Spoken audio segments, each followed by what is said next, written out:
What's up, YouTubers? So today I'm going to do an unboxing and initial review on this Hobart welding table. I got another video I'm going to do talking just about welding tables to help you guys out, but for today I figured, hey, why not, before I got to work tonight, open this sucker up, see what you get for your money, talk about it a little bit, and then Bob's your uncle. All right. So I picked this sucker up for $151 at the local Farm and Fleet. Now, you guys probably don't have Farm and Fleet. I believe that's something that you find in Wisconsin only. I'm not really sure on that.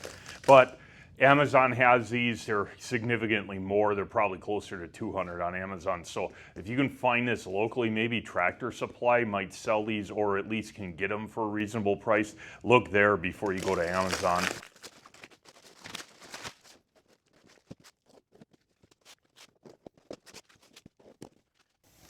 All right, I don't think we're gonna need this big of a manual for a table, but what do I know? Well, I'll keep it open just in case. I think we're all smart enough to figure this out. So it's pretty nice that it comes assembled. I wasn't aware of that. I didn't really do my due diligence on that, but comes assembled apparently. I'm sure there's probably one or two things we gotta do, who knows, but overall, that's a real nice feature because I hate putting together something like this.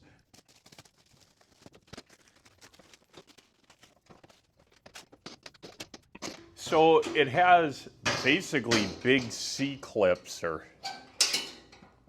that you pull out and then the legs can pop open, so that's pretty nice. Pretty typical welds on something like this, not the greatest, not the worst. They did reinforce this. This top seems around an 1/8 inch thick. They reinforced it with angle iron welded on in this box tube. That's pretty good. This is definitely gonna be stronger than those sheet metal ones that like Harbor Freight sells. And I know that for a fact because I own one, it's over there. In the next video where I talk about welding tables and what you really want, you'll see the differences there, but so far this is looking pretty good. One thing I find kind of funny, you look here, and again, I'm a stickler, this weld doesn't look bad, but all they did is just sat there and tack welded it. So spot weld, spot weld, spot weld. Hey, not the end of the world, it looks okay, and you know what, for what we're doing here, it'll be just fine. So let me pull this other clip out and let's stand it up.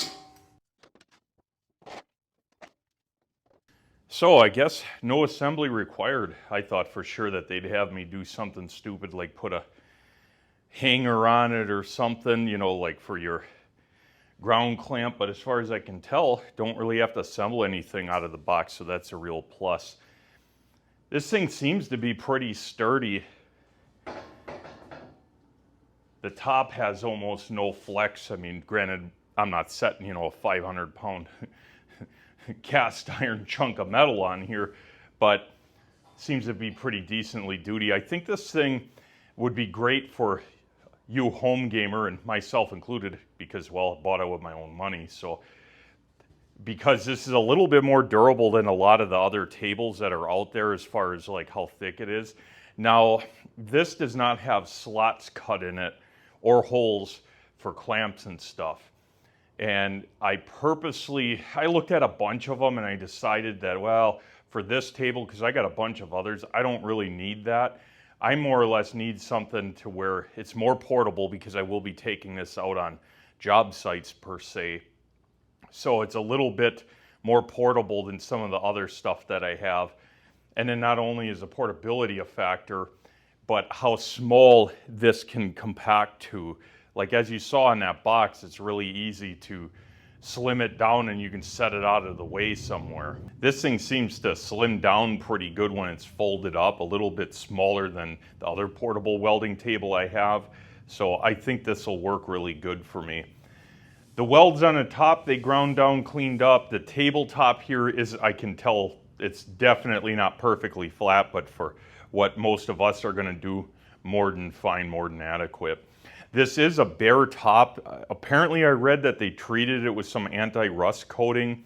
So that's something you're gonna have to keep up on. If you leave this on the back of your truck or outside, expect it to rust on this tabletop, which is at the end of the world, not really. You know, honestly, I'd rather have this than the zinc tops, because that zinc, when you weld on it, around it, it cooks off, and I don't want to be breathing that stuff, so I'd rather take this. One thing that I can see already too that I didn't even think of when I bought this that may be a detriment for you is that if you see the way the legs are designed, you can't really like wheel yourself underneath here where your knees are under the table, and it sits a little bit higher than a lot of the portable tables.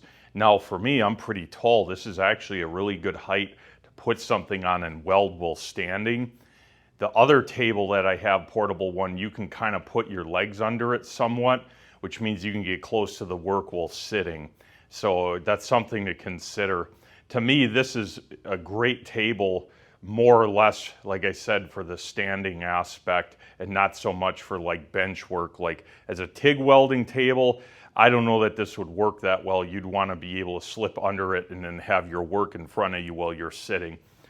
But yeah, with that said, I mean, I don't know how much more I can say. I need to actually put this to the test and see if it holds up. For the video, I would sit on it, but honestly, I had too many tacos, and the weight rating on this is definitely over me, but you know, why break it right away? We'll see what happens in the future. Anyways, thanks for sticking around. Till next time.